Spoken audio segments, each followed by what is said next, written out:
Students good morning. बच्चों, आज हम करेंगे आपकी महाभारत। वसंत आपकी कंप्लीट हो चुकी है। सभी लेसन आपके कंप्लीट हो चुके हैं जितने भी सिलेबस में आने थे। आज हम करेंगे आपकी महाभारत। इसके भी 30 लेसन आपके हो चुके हैं। आज हम करेंगे 31st लेसन। लेसन का नाम है बच्चों भीष्म शरशय्या पर। इस लेसन में क्या है बच्चों कि जब युद्ध का 10वां दिन होता है तो पांडवों ने शिखंडी को आगे कर दिया और अर्जुन उसके पीछे से बाण चलाने लगा। अर्जुन ने शिखंडी की आड़ में बाणों पर बाण चलाकर भीष्म पितामह को घायल कर दिया।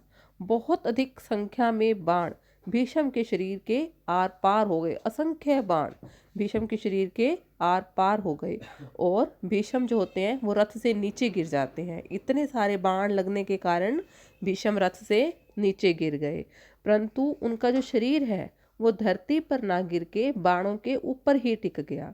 उनके शरीर के अंदर बच्चों बहुत सारे बाण गिर जाते हैं, आर पार हो जाते हैं। जब वो नीचे गिरते हैं ना तो वो धरती पर नहीं गिरते, बल्कि उनका जो शरीर होता है वो बाणों के ऊपर ऐसे लेट जाते हैं जैसे कि वो एक पलंग पर लेटे हों। कहते हैं कि बाणों ने उनकी शैया का रूप ले लिया था, उनके लिए एक पलंग का रूप ले लिया था, परंतु उनका सिर अभी भी लटका हुआ था। जब उनके ऊपर उनको बाण लगते हैं ना बेटा, तो उनके सारे शरीर में बाण होते हैं परंतु सिर पे नहीं होते। जैसे वो नीचे लेट जाते हैं बाणों के ऊपर, परंतु उनका जो सिर होता है वो नीचे लटक रहा होता है। तो अर्जुन ने 3 बाण और छोड़कर भीष्म के सिर के लिए एक सिरहाना सा बना दिया। मतलब कि उन्होंने 3 बाण और धरती पर मारे और उनका सिर उन बाण के ऊपर टिका दिया। जब भीष्म ने कहा कि उन्हें प्यास लगी है तो अर्जुन ने एक और तीर पताल में मारा और वहां से जल निकाला और जल को भीष्म पितामह को पिलाया।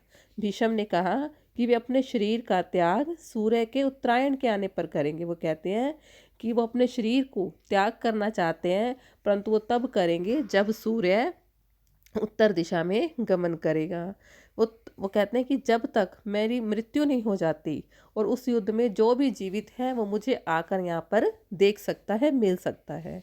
जब कर्ण को ये समाचार मिलता है कि भीष्म पितामह घायल हो गए हैं और युद्ध भूमि में पड़े हैं, तो वह भीष्म पितामह से मिलने के लिए आते हैं।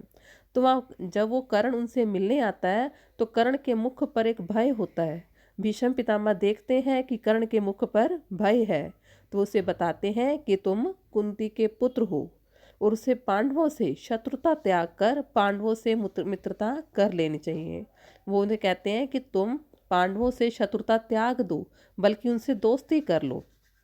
परंतु कर्ण ने बड़े प्यार से, बड़ी विनम्रता से उन्हें कहा कि इस समय उसका कर्तव्य यही है कि वो दुर्योधन के पक्ष में रहकर ही युद्ध लड़े। क्यों?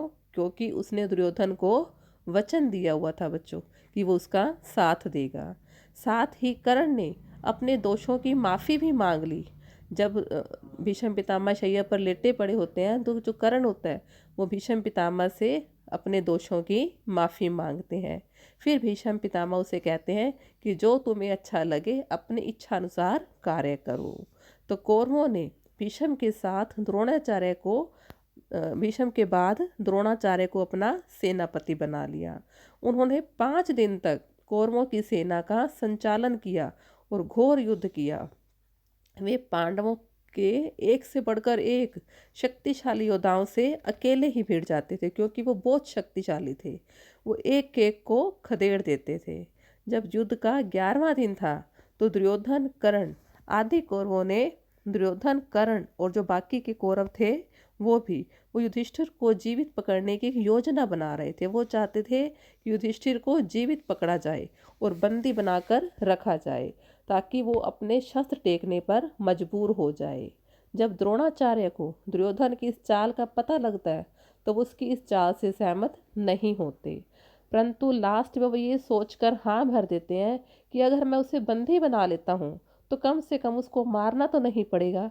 इतनी सी बात के लिए वो इनकी इस चाल में सहमति दे देते हैं। पांडवों को जब द्रोणाचार्य की इस प्रतिज्ञा का पता चलता है तो वो बहुत भयभीत हो जाते हैं। फिर सभी पांडवों ने युधिष्ठिर की सुरक्षा को बढ़ा दिया।